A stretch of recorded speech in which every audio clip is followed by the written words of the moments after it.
Market में हम जब भी किसी भी तरह के प्रोडक्ट्स को लेकर जाते हैं रिटेलर्स होलसेलर्स के पास में या किसी को सेल करते हैं अपने प्रोडक्ट्स, तो प्रोडक्ट्स नहीं बिकते हैं। इसका सबसे बड़ा कारण है आपके पीछे आत्मविश्वास की कमी। तो इस वीडियो में मैं आपको समझाऊंगा कि अगर आप किसी भी तरह का प्रोडक्ट बेचना चाहते हैं ऑफलाइन मार्केट में, तो आप कैसे अपने बिजनेस की जो एक सबसे बैकबोन है वो है सेल्स, इसकी स्ट्रैटेजी बनाएंगे। इसके पीछे का क्या कारण होता है कि आपसे लोग प्रोडक्ट्स नहीं परचेस करते हैं या आप ज़्यादा से ज़्यादा इनडायरेक्ट सेल्स चैनल पार्टनर्स नहीं बना पा रहे हैं अपने मार्केट में। तो इस वीडियो में हम यही समझाएंगे आपको। देखिए, आपने बहुत से वीडियोस देखे होंगे जहां पे मशीन एंड प्लांट के बारे में यूट्यूब पर आइडियाज दिए जा रहे हैं कि बिजनेस स्टार्ट करिए, इस मशीन से इतना कमा लीजिए, पर ऐसा पॉसिबल नहीं हो पाता है। तो इसीलिए मैं आपको समझा रहा हूं कि सेल्स सबसे ज़्यादा इंपॉर्टेंट काम है और यहाँ पे जो लोग वो स्टेप पहले फॉलो करते हैं और ये स्टेप बाद में फॉलो करते हैं, तो वो क्या करते हैं, बाद में पछताते हैं कि प्रोडक्ट्स जो बिकते हैं उनमें उन्हें प्रॉफिट्स नहीं मिल पाता है। उसके पीछे सबसे बड़ा रीज़न है कि वो सेल्स की स्ट्रैटेजी नहीं सीख पाते हैं।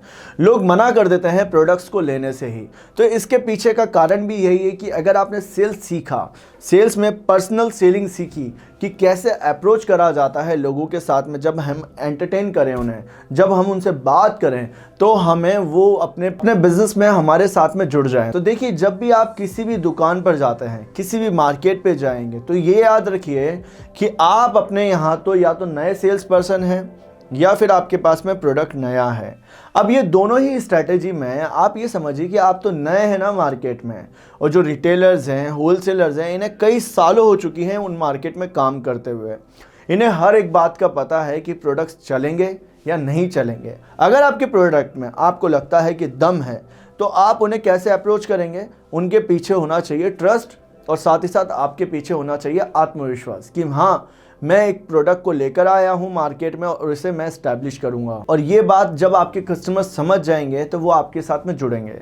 देखिए, जब भी हम किसी भी तरह से पर्सनल सेलिंग करते हैं कस्टमर्स के साथ में, मार्केट में जाते हैं, उन्हें अप्रोच करते हैं, तो एक गलती हम कर देते हैं। हम या तो वेल प्रिपेयर होकर नहीं जाते हैं कि हमारी जो प्रेजेंटेशन है, जो हमें अपने प्रोडक्ट के बारे में बताना है कि प्रोडक्ट कैसे काम करता है, प्रोडक्ट की शेल्फ लाइफ कितनी है, प्रोडक्ट के पीछे हम डिस्काउंट्स कितना देंगे, स्ट्रैटेजी कैसे रखेंगे, प्रोडक्ट का कस्टमर्स कैसा है, प्रोडक्ट अगर आप बेचेंगे तो आपको कितना प्रॉफिट्स होगा, मार्जिन कैसे सेट करे हुए हैं, अगर आप होलसेलर को अप्रोच करते हैं तो होलसेलर रिटेलर्स को कैसे मार्जिन देगा। तो यहाँ पे आपको FAQ बनाने पड़ते हैं कि जो भी क्वेश्चंस वो आपसे पूछे उसके आंसर्स आपको पता होने चाहिए। और अगर आपको ये आंसर्स पता होंगे तो आप डायरेक्टली उन्हें आंसर्स दे पाएंगे। देखिए, फिर अगर आप जैसे ही रिटेलर्स को अप्रोच करते हैं तो वहाँ पर प्रोडक्ट्स के फीचर एंड बेनिफिट्स पर बात करते हैं।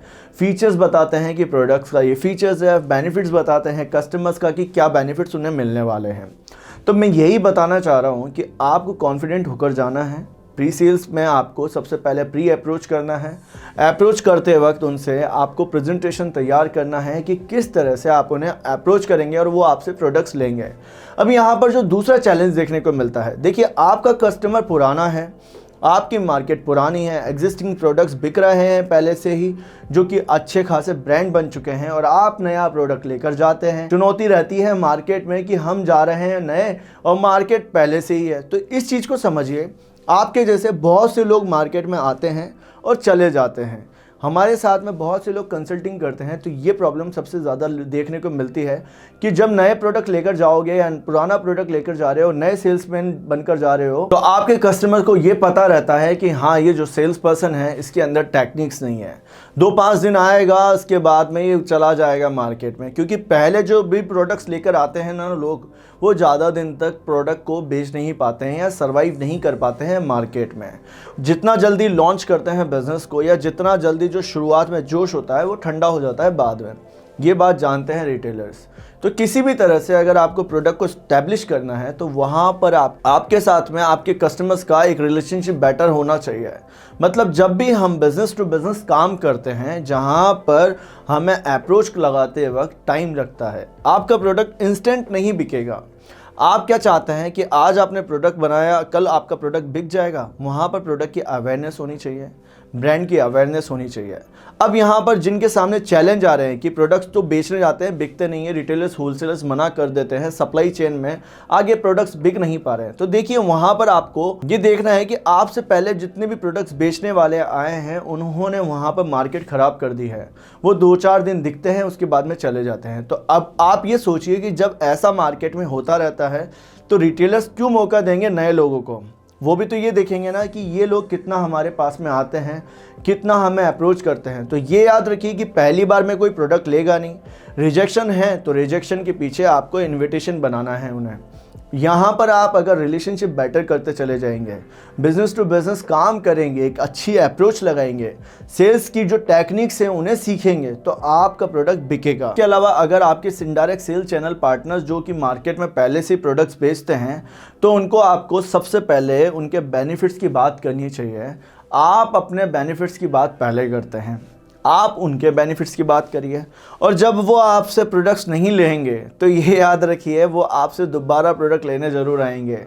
यहाँ पर फ़ायदा होना चाहिए आपके कस्टमर्स का सबसे पहले। उसके पास में जो प्रोडक्ट वो ले रहा है वो मार्केट में बिक जाना चाहिए। मतलब कि 50% काम जब ख़त्म होता है जब आप अपना प्रोडक्ट अपने बिजनेस टू बिजनेस पार्टनर्स को बेचते हैं, और 50% जब काम ख़त्म होगा जब वो वहाँ से वो प्रोडक्ट उस दुकान से या उस प्रीमाइसिस से वो प्रोडक्ट आगे कंज्यूमर्स तक पहुँच जाता है, तब जाके आपकी कंप्लीट सेल्स मानी जाएगी। पर आप क्या करते हैं, आप सबसे पहले खुद के बेनिफिट सोचते हैं, जाते ही सेल्स पे बेचने लग जाते हैं कि भई हाँ मेरे को सबसे पहले क्या काम करना है, प्रोडक्ट को बेचना है, या फिर थोड़े से डरे रहते हैं अंदर ही अंदर। अगर आप सेल्स में इस तरह से काम करेंगे, या खुद का बिजनेस है, देखिए बिजनेस में हर एक चीज़ करनी पड़ती है स्मॉल एंटरप्रेन्योर को। मैं आज आपको यही तो बता रहा हूँ कि बिजनेस में हर एक काम स्टार्टिंग में खुद को करना पड़ता है, और वही आपको सीखना पड़ता है। अगर आप उसे नहीं सीखते हैं, चाहते हैं कि कोई और आपका काम करे, आप बिजनेस ऑपरेशंस में ना फंसें, तो आपके बिजनेस ऑपरेशंस चलेंगे ही नहीं, आपके प्रोडक्ट बनेंगे ही नहीं। आपको प्रोडक्ट को मार्केट में बनाने से पहले खुद सीखना होगा कि हर एक काम जो मेरे बिजनेस में होता है वो कैसे चल रहा है, या उसको मैनेज करना आना चाहिए। तो आपकी सेल्स अगर नहीं ऑटो पायलट पे जा पा रही है, आपको ऑर्डर्स नहीं मिल पा रहे हैं, तो वहाँ पर टाइम दीजिए, वहाँ पर सीखिए कि सेल्स कैसे करनी है। मैन्युफैक्चरिंग मास्टरी कोर्स हमारा एक ट्रेनिंग प्रोग्राम है जिसमें मैंने पूरे के पूरे 55 वीडियोस बनाए हैं। इसके अलावा चेकलिस्ट बनाई हैं अलग से। ट्रेनिंग प्रोग्राम में मैंने आपके लिए बहुत अच्छे से समझाया है, आपके बिजनेस प्लान से लेके आपके डिस्ट्रीब्यूशन चैनल्स तक। सेल्स की अलग स्ट्रैटेजी है, डिस्ट्रीब्यूशन चैनल्स की अलग स्ट्रैटेजी है। पूरा मास्टरी कोर्स है। FMCG सेक्टर में या मैन्युफैक्चरिंग सेक्टर में अगर आप प्लांट लगा के काम करना चाहते हैं, प्लांट लोकेशन, प्लांट लेआउट, हर एक चीज़ तो हमने यहाँ पर समझाया हुआ है। आप हमारी एप्लीकेशन पर जाइए। अगर आप लीगल एंड लाइसेंस से रिलेटेड अपने रजिस्ट्रेशंस करवाना चाहते हैं, किसी भी तरह का बिजनेस में एक सॉल्यूशन चाहते हैं, चाहे लोन से रिलेटेड, चाहे किसी भी तरह से रिलेटेड, मशीन एंड प्लांट से रिलेटेड, तो आप हमारे साथ में जुड़ सकते हैं। देखिए जब आप बिजनेस स्टार्ट करते हैं या बिजनेस में प्रोडक्ट्स को बेचने के लिए जाते हैं, तो एक चैलेंज देखने को मिलता है कि स्टार्टिंग में तो हमें मार्केट में बहुत से कस्टमर्स दिख रहे थे, पर जैसे ही हमने वहाँ पर बेचने गए हम प्रोडक्ट्स को, तो वहाँ पर हमें कस्टमर्स नहीं मिले। अब इसके पीछे का क्या कारण है? देखिए जब भी कोई बिजनेस शुरू होते हैं, सेल्स की स्ट्रैटेजी फॉलो करते हैं लोग, तो वहाँ पर जोश होता है। जब सेल्स नहीं करते हैं तो एक मार्केट में बहुत से ऐसे लोग यही करते हैं।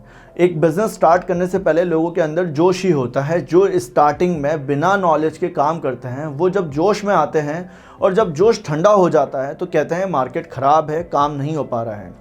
तो मैं ये बताना चाहता हूँ कि जोश को बरकरार रखिए। अगर आपके अंदर जोश नहीं होगा तो काम नहीं होगा। पर अगर आपने मार्केट की रियलिटी देख ली है तो वहाँ पर आपको अपनी नॉलेज बढ़ानी पड़ेगी। और सेल्स की नॉलेज में आपके पास में आपकी प्रोडक्ट की नॉलेज होनी चाहिए, प्रॉफिट शेयरिंग नॉलेज होनी चाहिए। प्रॉफिट के साथ में आपके प्रोडक्ट्स का जो वर्किंग प्रोसेस है, कैसा वर्क करता है। अगर आपका फूड सेक्टर में प्रोडक्ट है तो शेल्फ लाइफ के बारे में पूरा पता होना चाहिए, प्रिजर्वेशंस का पता होना चाहिए।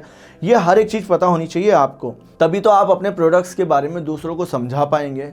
फिर आपको अपने प्रोडक्ट्स में discount strategy, offer strategy, scheme strategy समझानी आनी चाहिए आपके चैनल पार्टनर्स को कि आप किस तरह से उन्हें बेनिफिट्स देने वाले हैं आने वाले टाइम में। जब आप इस तरह से सप्लाई चेन में काम करते हैं तो आपके प्रोडक्ट स्टैब्लिश होते हैं। अगर आपको ये वीडियो पसंद आया है तो वीडियो को लाइक करिएगा, चैनल को सब्सक्राइब करके बेल आइकन को दबा दीजिएगा। और ये याद रखिएगा कि प्रोडक्ट बिकना आसान है। अगर आप प्रोडक्ट को बेचना चाहते हैं तो सिंपल से आपको कुछ टेक्निक्स फॉलो करने हैं, और वहाँ पर वो टेक्निक्स होंगे। आपके स्किल्स के ऊपर आपके प्रोडक्ट्स डिपेंड करते हैं कि आप कितना प्रोडक्ट बेच पाएंगे।